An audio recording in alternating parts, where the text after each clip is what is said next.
সুপ্রিয় সুধী, আসসালামু আলাইকুম। যে যেখান থেকে ভিডিওটা দেখছেন সকলকে শুভেচ্ছা জানিয়ে শুরু করছি। আমি হাকিম সাদ্দাম হোসেন। আজকে যে গাছটা আপনাকে দেখাচ্ছি, এটা সেবন করলে যাদের শরীরটা দুর্বল, সেক্স করতে পারেন না, সহবাসের আকাঙ্ক্ষা কমে গেছে, স্থায়িত্ব কমে গেছে, তারা যদি এই বিট সংগ্রহ করতে পারেন, এই বিট আপনারা সংগ্রহ করে এটা চাক করে কেটে রোদ্রে শুকাবেন। রোদ্রে শুকিয়ে এটারে চূর্ণ করবেন।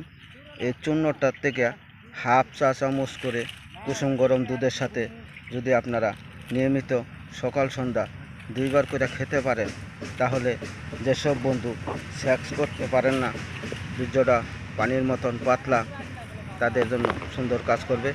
যাদের শরীরের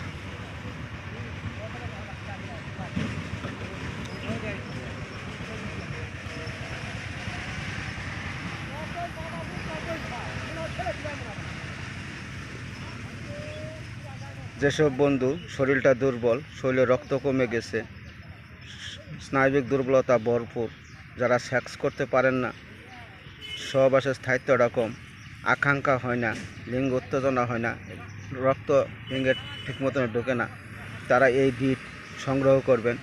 বিট সংগ্রহ করে এটা চাক করে কেটে রোদ্রে শুকাবেন। শুকিয়ে এটা হামানদিস্তায় চূর্ণ করে নেবেন। এই চূর্ণটা কাঁচের বয়ামে সংরক্ষণ করবেন। প্রতিদিন সকাল সন্ধ্যা হাফ চা চামচ করে কুসুম গরম দুধের সাথে এই বিট চূর্ণ যদি খেতে পারেন, তাহলে যাদের সাধারণ শরীর দুর্বল আছে, যাদের শরীরে রক্ত কম আছে, যাদের সহবাসের আকাঙ্ক্ষা হয় না, ইচ্ছা হয় না, লিঙ্গ ঠিক মতনে উত্তেজনা হয় না এবং সহবাসের স্থায়িত্বটা খুব কম, তাদের জন্য সুন্দর কাজ করবে। বন্ধু, ভিডিওটা যদি ভালো লাগে তাহলে লাইক করবেন, শেয়ার করবেন, কমেন্ট করবেন এবং যারা সাবস্ক্রাইব করেন না তারা সাবস্ক্রাইব করবেন।